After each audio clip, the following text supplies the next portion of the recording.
Welcome, everyone. We're diving deep today into parental love, and wow, did you give us a lot to think about? Personal reflections, religious texts, even myths about parent deities. Quite the collection. It is. So we've got excerpts from Parental Love, Mhm. A Force of Nature and Divinity, along with perspectives from various cultures and religions. I'm excited to see what we find. Yeah. Like, are there common threads throughout history and across cultures? Well, I think we'll see. Parental love is more than a feeling. Oh, for sure. It's a powerful motivator throughout human history. I love that. And that's exactly how the book defines it, too. It goes beyond just feeling good. It's a fierce commitment to a child's well-being, to their growth. Well, What do you think about that? oh, I completely agree. Many of us just know that parental love, it's not passive at all. It drives us to act, to protect, to nurture. To empower our children. Exactly. And the book has specific examples of what that looks like in action. It's not just saying, I love you. It's that quiet reassurance when they're scared, or that belief in their dreams. Even when those dreams seem impossible. Exactly. Or like instilling values that help them navigate the world. Hmm. Empathy, resilience, integrity. Yeah, all those values we hope to pass down, right? Yeah. Because we want to equip them. For life. Yeah. That's such a powerful thought. I mean, think about the values you hold dear. Mm-hmm. Chances are, some of them were instilled by the people who loved us and guided us, whether they were our biological parents or not. Absolutely. And the book emphasizes that too. It extends beyond blood ties. Right. Adoptive families, mentors, anyone who steps into that parental role. It really makes you think about the people who shape who we become. It does. Okay, so we've got that personal side. But the book also puts it into a wider context, like historical and cultural. Hmm. It mentions how parental love shows up in art and mythology all over the world, which suggests it's been recognized throughout human history. That's fascinating, isn't it? And it kind of makes you wonder, is parental love purely instinctual? Or is it shaped by the societies we live in? That is a good question. And the book dives into that. Oh, does it? How societal structures and philosophies have influenced how we express and view this bond. Take, for example, the Roman concept of pietas, Okay. duty to your family ancestors. It's different from how many view family now. Right. And then later the Enlightenment brought in a more affectionate, emotional approach to raising children. So clearly culture plays a role. It does. But there's also that undeniable biological drive. Remember the book highlighted how parental love seems to be strongest during a crisis? Yes. Those stories of parents risking everything to protect their children, it's primal. It is. It almost makes you wonder what's happening in our brains when we experience love like that. Well, there's a fascinating mix of brain chemicals going on. Really? Oh, yeah. For instance, dopamine. Okay. It's linked to that feeling of reward and pleasure when we bond with our children. Pure joy. Ah, so that's dopamine. Yeah, and then there's oxytocin, Oxytocin? often called the love hormone or the cuddle hormone. Ah. It strengthens that connection and attachment. Oh, I see. And oxytocin is released during physical touch, like hugging or breastfeeding. That makes sense. It really deepens a bond. What's interesting is these hormones show us love isn't just some fluffy feeling. Like, It's biological, it's real. tied to our survival as a species. So it's like nature's way of ensuring we care for our young. Exactly. Give them the best chance. And this ties into attachment theory, Right. which explores how those early bonding experiences between parent and child can really impact the child's development and relationships later on. That makes you think about the responsibility of being a parent. Yeah. Like, these early interactions have long-term consequences. Absolutely. But let's shift gears a bit. You gave us several sources that look at how different religions view parental love. I did. I'm glad you brought that up. It's an area I'm really eager to explore. Let's start with Christianity. One of the central themes there is that God's love for humanity is often compared to a parent's love. And there's that parable of the prodigal son. That beautiful illustration of forgiveness and unconditional love, even when a child goes astray. Powerful imagery. Now, in Hinduism, we see the relationship between Krishna and his foster mother, Yashoda, Oh, yes. cited as an example of parental devotion. And Hinduism also stresses the concept of dharma, Right? which includes duty and right action. And honoring your parents is a big part of fulfilling that dharma. It's interesting how respect for parents seems to be a common thread. Hmm. In Islam, for example, the Quran states that heaven lies at the seat of mothers. What a beautiful sentiment, right? It is. It highlights the importance of honoring and caring for parents in Islamic tradition. Hmm. And in Buddhism, while they often focus on enlightenment, parental love is seen as a path to spiritual growth. Interesting. It's about cultivating compassion and mindfulness, leading by example. It's fascinating how these religions with their different doctrines and practices all elevate parental love. It's like it's something sacred. It really does point to the universality of this experience. Whether it reflects divine love or personal growth, it's a concept that holds deep meaning across so many belief systems. It makes you wonder if there's something inherently spiritual about this kind of love, something that goes beyond culture and religion. You know, speaking of going beyond, you also included some myths about parent deities. I have to admit, that's the part I'm most excited to unpack. I love those stories. They're so insightful. They are. For example, the book talks about Demeter, the Greek goddess of agriculture, whose daughter Persephone was taken by Hades. Her grief was so strong the crops died, there was famine across the land. It really shows the depth of a parent's love, doesn't it? It does. That fierce protective instinct we talked about. Her determination to get her daughter back no matter what. It's moving. It is. And then there's Odin, the Norse god of wisdom. Yeah. He sacrificed himself, hung from the world tree for 9 days and nights. Oh, wow. To gain knowledge, to benefit humanity. That willingness to endure suffering for your children, that's the core of parental love. It's inspiring, but it makes you wonder if you could ever be that selfless. Well, remember, these myths aren't meant to be taken literally. They're symbolic. They represent universal truths. Exactly. And the book digs into those deeper meanings. It suggests parental love shapes our understanding of the divine, our sense of belonging, our capacity for compassion. That's beautiful. It's like this love connects us to something bigger than ourselves, whether that's religious belief or just a sense of wonder at the power of this bond. Powerful indeed. And it brings us to another aspect of parental love that the book explores: sacrifice. Oh, sacrifice. It emphasizes how central it is to this kind of love. It feels almost unavoidable. It does, doesn't it? Parenthood means giving things up, time, energy, resources, all for our children. And the book really illustrates the different forms that sacrifice takes. Like the parent working 2 jobs to afford their child's education. That quiet, everyday heroism. Or the parent who risks their own life to shield their child from danger. Pure instinct. And then there's the emotional sacrifice. Parents giving up on their own dreams so their children can pursue theirs. It's a heavy burden to carry, even when it comes from love. We should acknowledge that. We should. And celebrate the love behind it. Absolutely. Speaking of heavy burdens, the book also looks at unconditional love. Loving your child no matter what. What are your thoughts on that? It's a tough concept when you consider that children aren't perfect. It is a great question. And it's something so many parents struggle with. Unconditional love doesn't mean accepting harmful behavior or not setting boundaries. Right.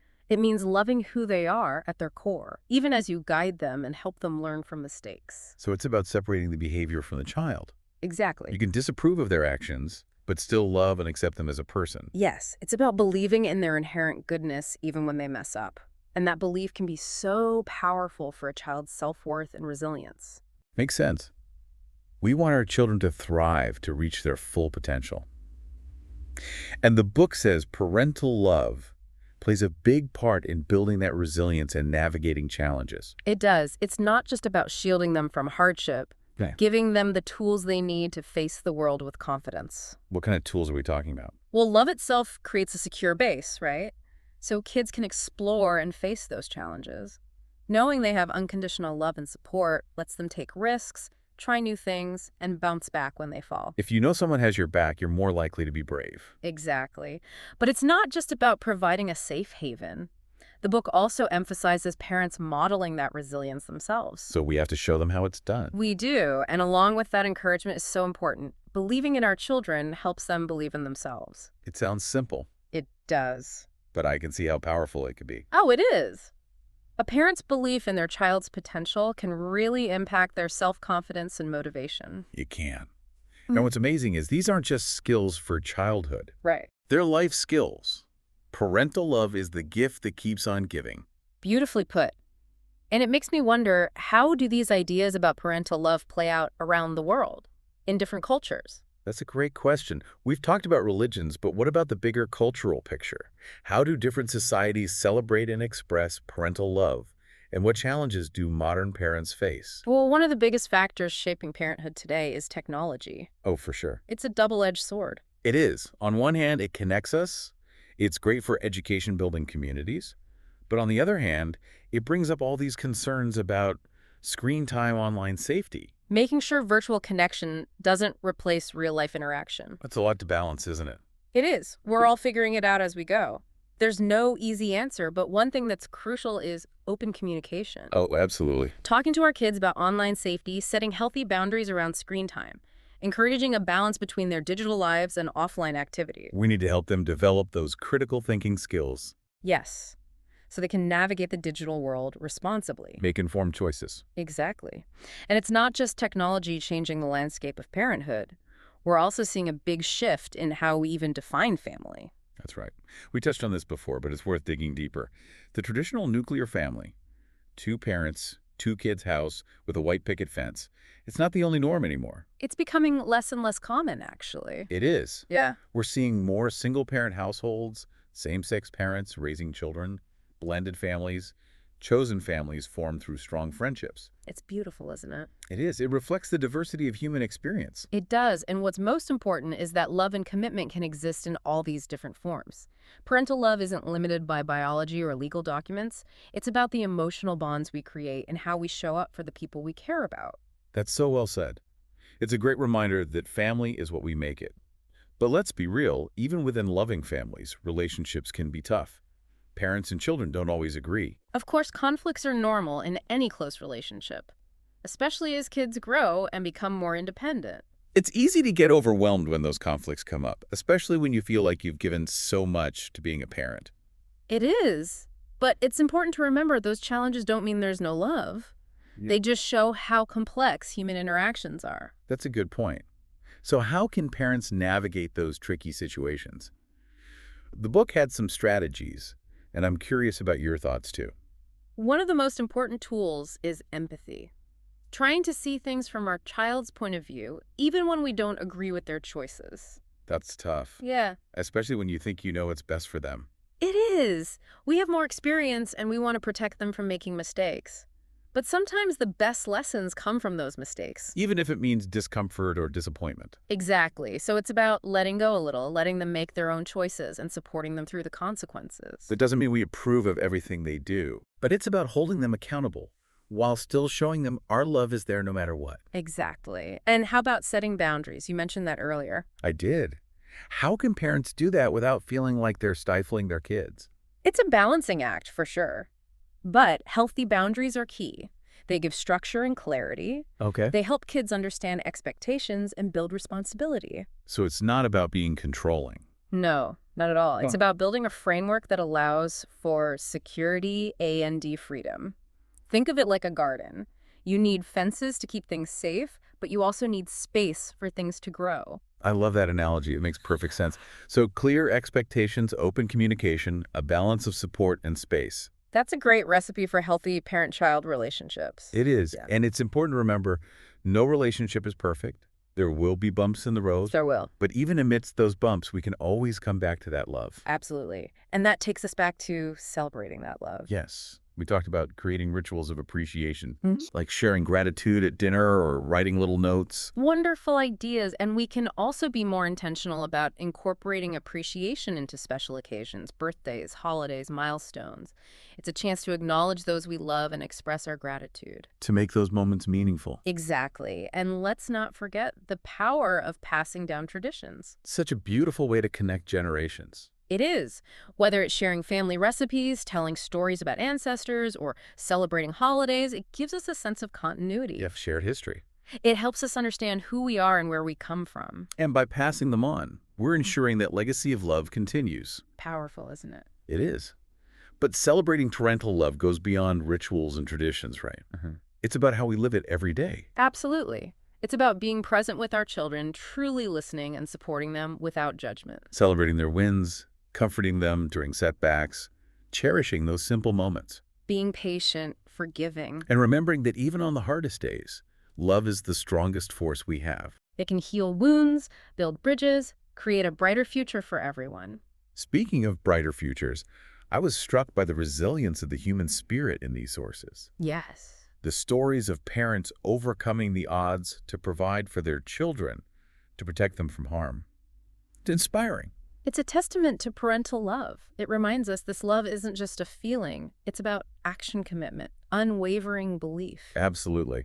And one story that really stayed with me was about a single mom who, despite facing incredible hardships, raised her child in a loving, supportive environment. Powerful example, right? Shows that even when things are tough, parental love can provide hope and stability. It reminds us that we all have that strength and resilience, especially when it comes to those we love. And it's not just parents who show this resilience. Children are incredibly resilient too. You're right. The book mentions kids overcoming difficult situations, often with love and support of their parents.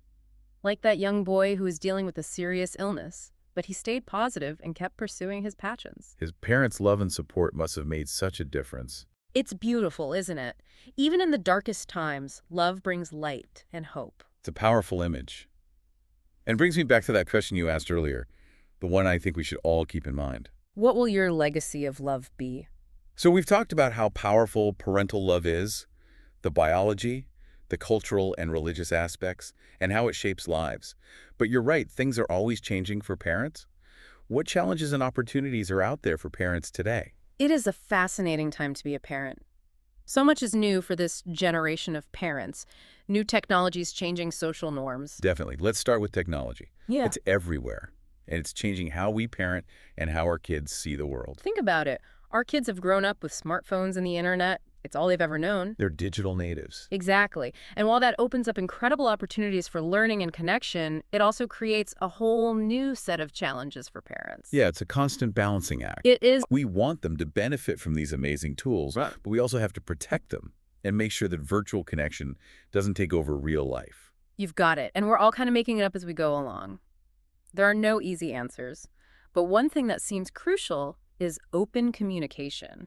Definitely. Talking to our kids about online safety, setting healthy boundaries around screen time, encouraging them to find a balance. Right, between their online and offline lives, Exactly. We need to help them build those critical thinking skills. so they can navigate this digital world responsibly. Yes, and make good choices. And it's not just technology that's changing things for parents. The whole definition of family is changing too. That's right. We touched on this earlier, but it's worth exploring more.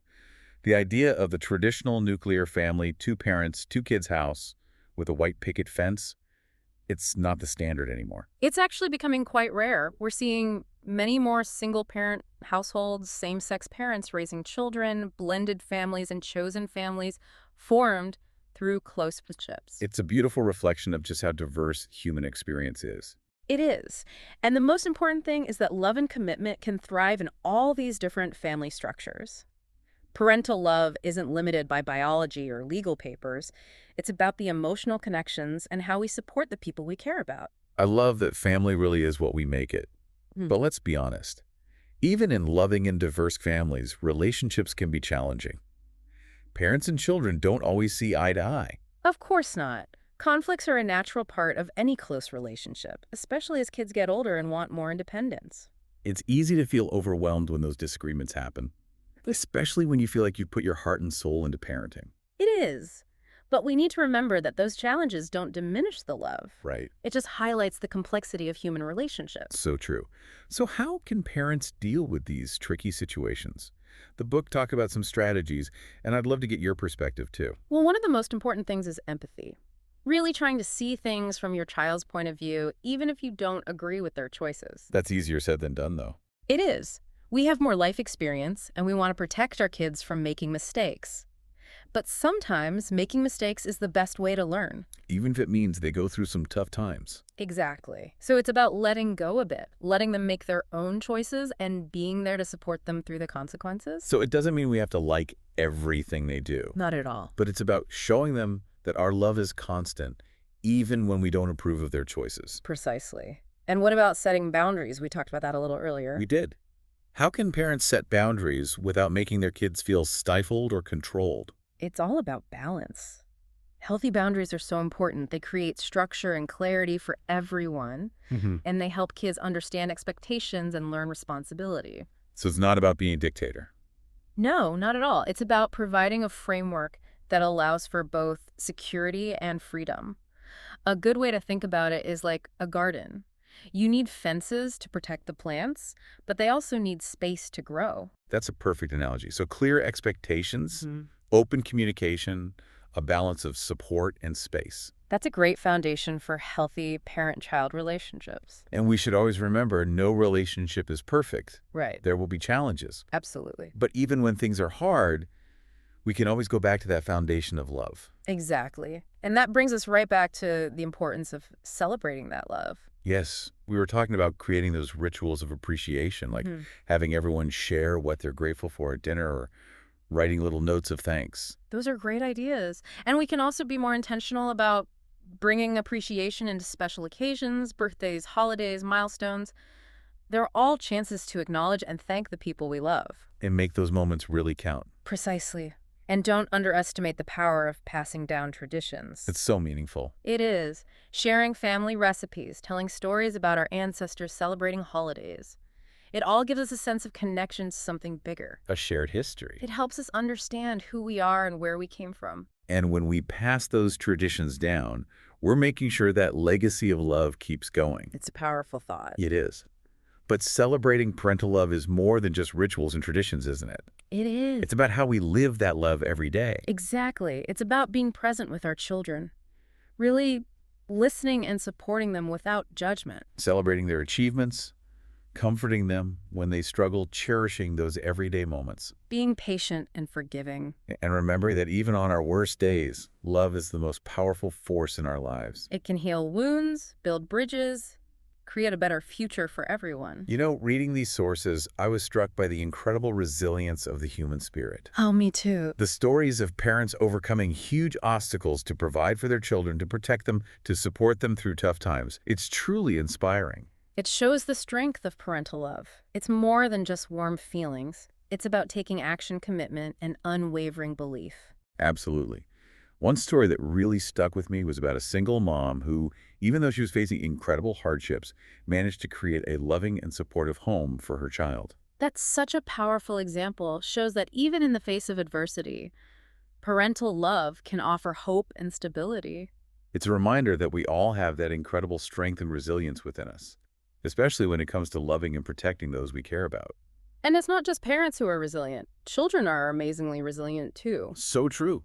The book mentions kids overcoming some incredibly difficult situations, and often it's with the love and support of their parents. Like that young boy who is battling a serious illness but stayed positive and kept pursuing his passions. His parents' love and support must have been so important. It's a beautiful example of how, even in the darkest times, love can bring light and hope.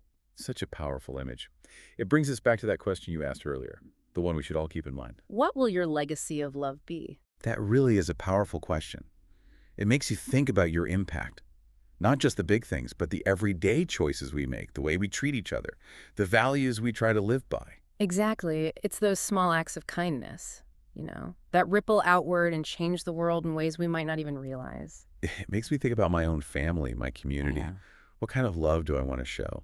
What do I want to pass on? It's a lifelong journey for sure, isn't it? We're always learning and growing. And whether we're parents, children, or just people sharing this world, we have to be mindful of the kind of love we're putting out there. You're right. We've talked about so many aspects of parental love, the biology, the cultural and religious influences, the challenges, and the beautiful moments. But I think what sticks with me most is that it's a force for good in the world. It is. It can inspire us to be better, to be kind, to work towards a more just world. To heal, to connect, Yeah. to create a brighter future. And it starts with us, with the choices we make, how we treat each other, the love we put out into the world. What a beautiful way to put it. Yeah. So as we wrap up our deep dive into parental love, I hope we can all hold on to that message. Yes. To be more present, more compassionate, more mindful of the love we're giving. To create a world where love is the guiding force. Thank you so much for joining us on this journey. It's been enlightening. Yeah. And remember, this is just the beginning. There's always more to discover about the power of love that connects us all. Keep asking questions, keep learning. And most importantly, keep loving fiercely.